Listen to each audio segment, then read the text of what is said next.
उसकी नसों में उतर रहा था। उसके सिर के पास एक ईसीजी मशीन की लगातार बीप बीप की आवाज कमरे में गूंज रही थी। आईसीयू कमरे के दरवाजे पर लगे कांच से भीतर के हालात को मैं देखकर जैसे ही मुड़ा, मुझे कुछ अजीब लगा।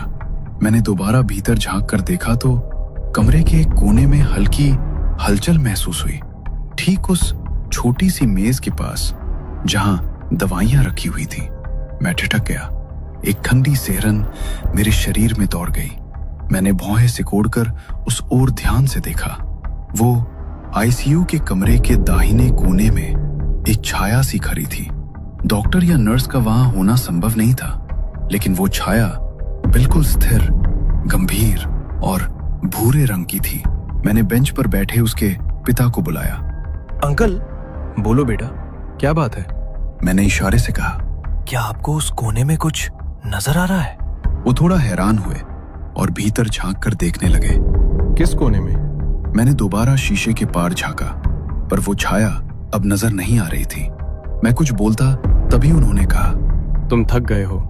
उन्होंने मेरे कंधे पर हाथ रखकर कहा, शायद तुम्हें ज्यादा थकान की वजह से ऐसा महसूस हो रहा है। तुम आराम करो, 4 बज रहे हैं। उनकी बात सुनकर मैं चुपचाप बगल की बेंच पर लेट गया, लेकिन वो अनजानी छाया मेरे मन में गहराई तक उतर चुकी थी और मैं उस रहस्य को समझने की कोशिश में करवटें बदलता रहा। हेलो। एक हल्की सी आवाज से मेरी नींद टूटी।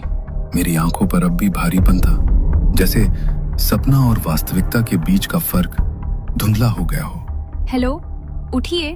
आवाज फिर से आई। अरे माँ, सोने दो ना, वैसे भी आज छुट्टी है। तभी अचानक चेहरे पर ठंडे पानी के छींटे पड़े और शरीर में एक ठंडी लहर दौड़ गई। मैंने झट से आंखें खोली और सामने बेहद खूबसूरत लड़की खड़ी मेरी तरफ देखकर हल्के से मुस्कुरा रही थी। मैंने पहचान लिया, वो प्रियंका थी। उसके बाल पीछे की तरफ बंधे हुए थे और उसने सफेद रंग का पंजाबी सूट पहना था। मैं बस उसे चुपचाप देखता ही रह गया और मैंने लेटे लेटे ही उसे कहा, अरे इतनी सुबह हमारे घर? उसने मुस्कुराते हुए जवाब दिया, ये ना आपका घर है ना ही मेरा, ये हॉस्पिटल है। तभी उसके हाथ पर सफेद पट्टी चिपकी हुई थी और फिर कुछ याद आ गया। आप यहाँ क्या कर रही हैं? जाइए अंदर बेड पर आराम कीजिए। नर्स, इन्हें कमरे में ले जाइए। उन्हें डिस्चार्ज दे दिया गया है। नर्स ने रिपोर्ट चेक करते हुए कहा। क्या डिस्चार्ज? हाँ। नर्स ने कहा और वो